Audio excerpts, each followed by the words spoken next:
Burger. बहुत समय पहले किसी शहर में एक परिवार रहता था। परिवार में दादा दादी और मम्मी पापा के साथ 8 साल का हिमांशु और 7 साल की हिमानी भी रहते थे। दोनों को बाहर का खाना बहुत पसंद था, इसलिए वो पिज्जा बर्गर तो बहुत शौक से खाते थे, लेकिन हरी सब्जी और फलों को खाने से हमेशा मना कर देते थे। नहीं, हमें सब्जी और फल अच्छे नहीं लगते। हमें बस पिज्जा और बर्गर अच्छा लगता है। लेकिन बच्चों, अगर तुम फल और सब्जियां नहीं खाओगे तो तुम्हारी आंखें कमजोर हो जाएंगी और तुम्हें इस छोटी उम्र में ही चश्मा लगाना पड़ेगा। लेकिन वो कभी अपनी मम्मी की बात नहीं मानते थे। नहीं, हमें फल और सब्जियां अच्छी नहीं लगती। एक दिन मम्मी ने उन दोनों को अकेले में प्यार से समझाया। हरी सब्जियां और फल खाने से हमारी आंखें ठीक रहती हैं, और अगर तुम्हारी आंखें खराब हो गई तो तुम्हें चश्मा लगाकर रहना पड़ेगा। मम्मी के प्यार से समझाने पर हिमानी मम्मी की बात मान गई। ठीक है मम्मी, मैं आज से रोज हरी सब्जियां और फल खाऊंगी। लेकिन हिमांशु मम्मी की बात नहीं माना। नहीं मम्मी, पिज्जा बर्गर ही अच्छे लगते हैं, इसलिए मैं वही खाऊंगा। अब मम्मी ने हिमांशु को समझाना बंद कर दिया। ऐसे ही बहुत दिन बीत गए। हिमानी रोज हरी सब्जियां और फल खाने लगी और हिमांशु पहले की तरह पिज्जा बर्गर ही खाता रहा। एक दिन स्कूल में हिमांशु की टीचर ने उससे कहा, हिमांशु, ब्लैक बोर्ड पर लिखे सवाल का जवाब दो। लेकिन जब हिमांशु ने बोर्ड पर देखा तो उसे सब कुछ धुंधला धुंधला दिखाई दिया। उसने आंखें मसलकर फिर से देखा, लेकिन फिर भी सब कुछ धुंधला ही था। हिमांशु के जवाब ना देने पर टीचर ने उससे गुस्से से कहा, हिमांशु, क्या तुम्हें इतने आसान से सवाल का जवाब भी नहीं पता? रुको, मैं अभी तुम्हारे मम्मी पापा को स्कूल बुलाती हूँ। ये कहकर टीचर क्लासरूम से चली गईं। कुछ देर बाद टीचर के फोन करने पर हिमांशु के मम्मी पापा स्कूल आए। मैंने हिमांशु से मैथ का इतना आसान सवाल पूछा था, लेकिन हिमांशु को ये भी नहीं पता कि 2+2 कितने होते हैं। क्या हिमांशु, तुम्हें इतने आसान सवाल का जवाब भी नहीं पता? लगता है तुम आजकल ठीक से पढ़ाई नहीं कर रहे हो। नहीं मम्मी, मुझे पता है 2+2 4 होते हैं। तो तुमने टीचर को आंसर क्यों नहीं बताया? वो इसलिए कि मुझे बोर्ड पर लिखा सवाल दिखाई नहीं दिया। मैंने तुम्हें कहा था ना, हरी सब्जियां और फल खाया करो। देखो अब तुम्हारी आंखें खराब हो गई। अगर हिमानी की तरह तुम भी मेरी बात मानते तो तुम्हारी आंखें भी ठीक रहती। सॉरी मम्मी, आज से मैं रोज हरी सब्जियां और फल खाऊंगा। हिमांशु को ऐसे रोता देख मम्मी समझ गई कि हिमांशु को अपनी गलती का एहसास हो गया है। उसने हिमांशु को चुप कराते हुए कहा, ठीक है हिमांशु, जो हो गया वो हो गया। लेकिन अब अगर तुम रोज हरी सब्जियां और फल खाओगे तो हो सकता है तुम्हारी आंखें फिर से ठीक हो जाएं। तब तक के लिए चलो मैं तुम्हें चश्मा लगवा देता हूँ। मम्मी पापा के ऐसा कहने पर हिमांशु ने रोना बंद कर दिया और पापा ने हिमांशु का नजर का चश्मा बनवा दिया। इस तरह हरी सब्जियां और फल खाने के कारण हिमानी की आंखें ठीक रहीं और हरी सब्जियां ना खाने के कारण हिमांशु को चश्मा लगाना पड़ा। गलती से गलती। बहुत समय पहले किसी शहर में एक परिवार रहता था। परिवार में दादा दादी और मम्मी पापा के साथ साथ 8 साल का चेतन और 7 साल की वाणी भी रहते थे। दोनों बहुत शरारती थे। एक दिन दोनों अपने कमरे में बैठे स्कूल का होमवर्क कर रहे थे। तभी वाणी ने कहा, भैया, मेरा होमवर्क करने का बिल्कुल मन नहीं कर रहा। काश कल हम स्कूल की छुट्टी कर पाते। मेरे पास एक आइडिया है, तुम देखो मैं क्या करता हूँ। चेतन ने वाणी की कान में कुछ कहा और फिर दौड़ता हुआ अपनी मम्मी के पास गया और बोला, मम्मी, वाणी को बहुत तेज बुखार है। क्या? वाणी अपने कमरे में एक बहुत भारी कंबल ओढ़कर बैठी थी। फिर जैसे ही उसकी मम्मी और चेतन कमरे में आए, वाणी ने जल्दी से कंबल हटा दिया। मम्मी ने वाणी को हाथ लगाया तो भारी कंबल की वजह से उसका शरीर गर्म था। वाणी को तो बहुत तेज बुखार है। लो वाणी, जल्दी से दवाई पी लो। देखना अब तुम जल्दी ही ठीक हो जाओगी। भैया ये दवाई तो बहुत कड़वी है। कोई बात नहीं, लेकिन हमारी कल की छुट्टी तो हो गई। लेकिन इस बार उनकी ये छोटी सी शरारत बहुत बड़ी गलती बनने वाली थी। अगले दिन बिना किसी बीमारी के दवाई खाने की वजह से वाणी का पेट दर्द करने लगा। भैया मेरा पेट बहुत दर्द कर रहा है। कोई बात नहीं, मेरे पास इसका भी इलाज है। चेतन अपने दादाजी के कमरे में गया। उसने दादाजी के दवाई के डिब्बे को खोला और उसमें से एक पीले रंग की दवाई लेकर वाणी के पास वापस आया। ये लो, कुछ दिन पहले दादाजी का पेट दुख रहा था, तब उन्होंने भी यही पीली वाली दवाई खाई थी। वाणी ने तुरंत वो दवाई खा ली, लेकिन इससे उसका पेट दर्द और बढ़ गया। भैया ये पेट दर्द तो और बढ़ गया। क्या? रुको, मैं दादाजी के दवाई के डिब्बे से कोई और दवाई लेकर आता हूँ। चेतन, मेरी दवाइयों के साथ क्या कर रहे हो? कुछ नहीं दादाजी। चेतन, याद रखना, दवाइयों से खेलना नहीं चाहिए, क्योंकि दवाइयाँ बीमार होने पर ही खाई जाती हैं, और अगर बिना किसी बीमारी के इन्हें खाया जाए तो इससे शरीर को बहुत नुकसान पहुंचता है। ठीक है दादाजी। ये कहकर चेतन वहाँ से भागकर अपने कमरे में आ गया। उसने वाणी को वो दवा खिला दी, जिससे वाणी की तबीयत और बिगड़ गई। वो दर्द के कारण जोर जोर से रोने लगी। वाणी को रोता देख चेतन को अपनी गलती का एहसास हुआ और वो भी रोने लगा। ये सब मेरे कारण हुआ है। मुझे तुम्हारी बीमारी का बहाना नहीं लगाना चाहिए था। दादाजी ठीक कहते हैं, हमें बिना किसी बीमारी के दवा नहीं खानी चाहिए।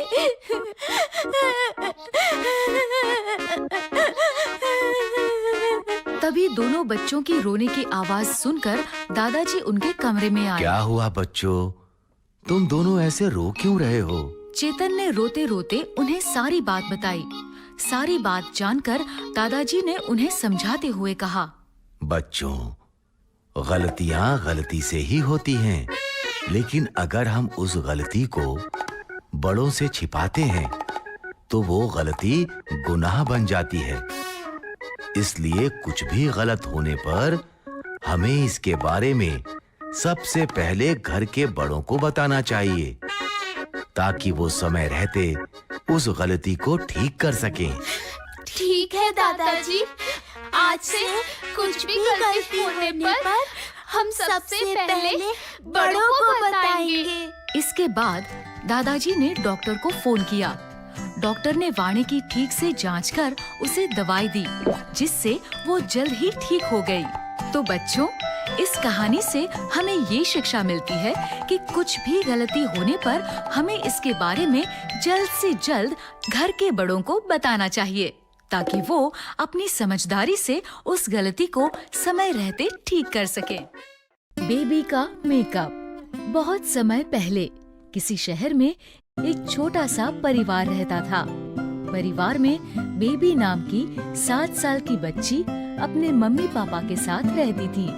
बेबी की मम्मी बहुत सुंदर थी और वो बहुत अच्छा मेकअप भी करती थी। बेबी को अपनी मम्मी का मेकअप बहुत अच्छा लगता था। मम्मी को देखकर वो हमेशा सोचती थी कि मैं भी ऐसे मेकअप में कितनी अच्छी लगूंगी। एक बार उसने अपनी मम्मी से कहा, मम्मी, मैं भी आपकी तरह मेकअप करना चाहती हूँ। इस पर मम्मी गुस्सा हो गई और डांटते हुए बोली, बेबी, मेकअप बड़ों की चीज है, इसीलिए तुम मेकअप को कभी भी हाथ नहीं लगाओगी। मम्मी के ऐसा डांटने पर बेबी मान गई, लेकिन उसका ध्यान हमेशा मेकअप पर ही रहता था। एक दिन स्कूल में क्लास टीचर ने भी सभी बच्चों से कहा, कल स्कूल में पेरेंट्स टीचर मीटिंग है, इसलिए सभी बच्चे अपने पेरेंट्स को स्कूल लेकर आएंगे। कल मैं आपके पेरेंट्स को आपकी पढ़ाई की रिपोर्ट दूंगी। ये सुनकर बेबी बहुत खुश हुई। कल मैं अपनी मम्मी के साथ स्कूल आऊंगी। वो खुशी खुशी घर पहुंची और उसने टीचर की बात मम्मी को बताई। मम्मी, टीचर ने कहा है कल स्कूल में पेरेंट्स और टीचर की मीटिंग है, इसलिए आपको कल मेरे साथ स्कूल चलना होगा। वहाँ टीचर आपको मेरी पढ़ाई की रिपोर्ट्स देंगी। ठीक है बेबी, कल मैं तुम्हारे साथ स्कूल जरूर चलूंगी। उम्मीद है टीचर तुम्हारी कोई शिकायत नहीं करेंगी। नहीं मम्मी, टीचर आपसे कोई शिकायत नहीं करेंगी। अगले दिन बेबी सुबह जागकर जल्दी से तैयार होकर मम्मी के कमरे में गई। मम्मी, आप तैयार हो गए? हाँ हाँ, बस मैं अभी तैयार हो रही हूँ। ये कहकर मम्मी ड्रेसिंग टेबल पर बैठकर मेकअप करने लगी और हमेशा की तरह बेबी खुशी से मम्मी को मेकअप करते देखने लगी। मेकअप पूरा हो जाने पर मम्मी ने अपना हैंडबैग उठाया और वो दोनों स्कूल के लिए चल दिए। स्कूल पहुंचकर जैसे ही मम्मी और बेबी कुछ कदम स्कूल के अंदर गए, सभी बच्चे बेबी की मम्मी को टीचर समझकर गुड मॉर्निंग कहने लगे। Good morning teacher. Good morning teacher. Good morning teacher. लगता है ये सभी बच्चे मेरी मम्मी को टीचर समझ रहे हैं। समझे भी क्यों ना, मेरी मम्मी इतनी सुंदर जो लग रही है। वो दोनों कुछ कदम आगे चले तो एक दूसरी मम्मी अपने बच्चे के साथ उनके पास आई और बेबी की मम्मी से बोली, टीचर, मैं बंटी की मम्मी हूँ, मुझे आपसे इसकी शिकायत करनी है। बेबी की मम्मी ने उसे रोकते हुए कहा, नहीं, मैं टीचर नहीं हूँ। मैं भी आप ही की तरह यहाँ अपनी बेटी की रिपोर्ट लेने आई हूँ। अच्छा, आपने इतना सुंदर मेकअप किया हुआ है, इसलिए मुझे लगा आप जरूर टीचर होंगी। ये कहकर बंटी की मम्मी बंटी को लेकर वहाँ से चली गई। बेबी को ये सुनकर बहुत अच्छा लगा। इसके बाद बेबी मम्मी को लेकर सीधे अपने टीचर के पास पहुँची। टीचर को भी मम्मी का मेकअप बहुत अच्छा लगा। वो भी उनके मेकअप की बात करने लगी। बेबी की मम्मी, आप तो इस मेकअप में बहुत अच्छी लग रही हो। Thank you. और बेबी की रिपोर्ट्स की बात करना भूल गई। तभी बेबी ने उन्हें याद दिलाया, टीचर, आप मम्मी को मेरी रिपोर्ट्स देना तो भूल ही गए। हाँ, याद आया। आइए, मैं आपको बेबी की पढ़ाई की रिपोर्ट देती हूँ। इसके बाद टीचर ने मम्मी को बेबी की रिपोर्ट दी और वो दोनों घर आ गए। स्कूल में अपनी मम्मी के मेकअप की इतनी तारीफ सुनने और देखने के बाद बेबी से रहा नहीं गया। अब मुझे कुछ भी करके मम्मी की तरह मेकअप करना ही करना है। ये कहकर बेबी सोचने लगी। तभी उसे एक आइडिया आया। आइडिया, मैं मम्मी से छिपकर मेकअप करूंगी और फिर मम्मी को अपना मेकअप वाला चेहरा दिखाकर सरप्राइज दूंगी। ये सोचकर वो जल्दी से अपने कमरे से बाहर आई। उसने देखा कि मम्मी रसोई में काम कर रही है। वो सीढ़ियों से ऊपर मम्मी के कमरे में गई। मम्मी अपना मेकअप बॉक्स ड्रेसिंग टेबल की ड्रॉर में रखती हैं। उसने दराज खोला और उसमें से मेकअप बॉक्स निकाल लिया। आज मैं भी मम्मी की तरह मेकअप करूंगी। और फिर उसने मेकअप करना शुरू किया। एक एक कर उसने लिपस्टिक, नेल पॉलिश, फाउंडेशन सब कुछ अपने चेहरे पर लगा लिया। इसके बाद उसकी नजर मेकअप बॉक्स में रखे काजल पर पड़ी। ये काजल तो मम्मी का फेवरेट है। इसे मम्मी रोज अपनी आँखों में लगाती है। मैं भी इसे जरूर लगाऊंगी। लेकिन बेबी जैसे ही काजल लगाने लगी, काजल पलकों की जगह उसकी आँख में लग गया। इससे उसकी आँख जलने लगी। आह, मेरी आँख! काजल मेरी आँख में चला गया। वो दौड़कर बाथरूम में गई। उसने आँखों में पानी डाला।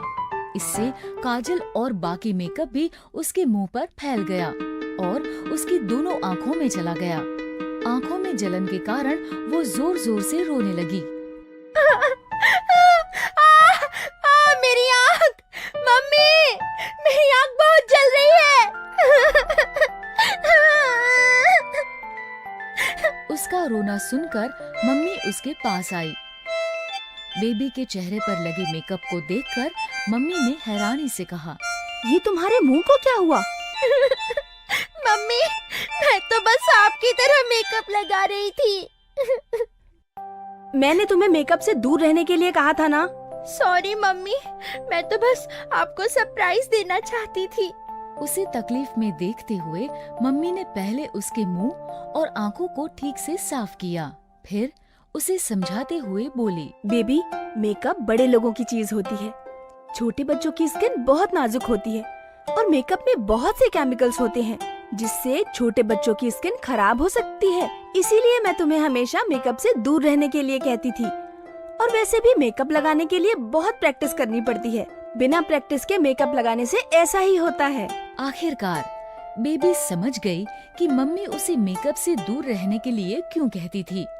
उसने मम्मी से कहा, ठीक है मम्मी, मैं बड़ी होने पर और अच्छे से मेकअप लगाना सीखने के बाद ही मेकअप करूंगी। इस तरह बेबी मेकअप के बारे में एक इम्पोर्टेंट लेसन सीख गई। तो बच्चों, इस कहानी से हमें ये शिक्षा मिलती है कि छोटे बच्चों की स्किन बहुत नाजुक होती है, इसलिए उन्हें मेकअप नहीं करना चाहिए और बड़े होने पर भी मेकअप करने से पहले मेकअप करना सीख लेना चाहिए।